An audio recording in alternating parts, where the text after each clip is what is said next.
afternoon, good morning, depending on your time zone. My name is Cheyne Scott. I'm an attorney with Chasan, Lamparello, Mallon, Cappuzzo in Secaucus, New Jersey. And today we are talking about diversity and inclusion in a shifting legal landscape, legally compliant strategies for equity and access. That is a mouthful, but let me tell you a little bit more about me. So I've been practicing for over 13 years, and I have defended harassment and discrimination lawsuits. I've conducted workplace investigations for harassment and discrimination for clients, conducted disciplinary hearings arising out of discriminatory charges for harassment.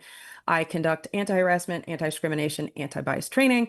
And I've also argued in the New Jersey Appellate Division. I've argued in the state Supreme Court. So I've had a lot of experience with this topic from different angles, and I'm excited to talk to you about this today.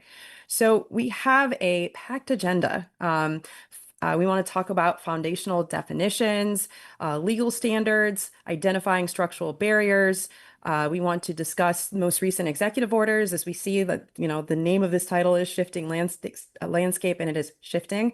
And then compliant inclusion strategies. Based on all this information, based on the landscape of the law currently, what are things that law firms, organizations can do under the current landscape? So we have a lot to discuss, and I'm sure you want to jump in, but let's just take a break, take a quick breath, and acknowledge that these are tough conversations to have. These are awkward conversations. In a perfect world, there would be no differences, no harassment, no discrimination, but this is not a perfect world.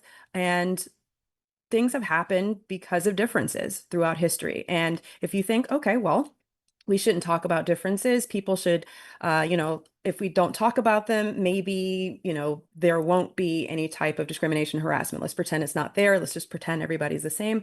We've seen that that doesn't quite work. And so it's not based on a certain person of a certain background. It's not based on time. It's not based on location. It's based on a mindset. So think about when you got your first ever job.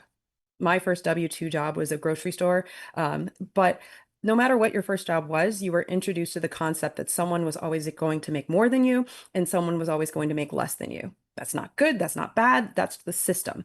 As you move up in your jobs, it's clear that there will always be people that tell you what to do. And as you move up, you get to tell people what to do. And again, that's a hierarchy. That's our system, for better or worse. Where it gets interesting is based on various biases we may have picked up throughout our lives, based on what's on TV, based on conversations with peers and people we look up to, whatever it is, we may have unconscious beliefs about when someone who makes more or has power tells you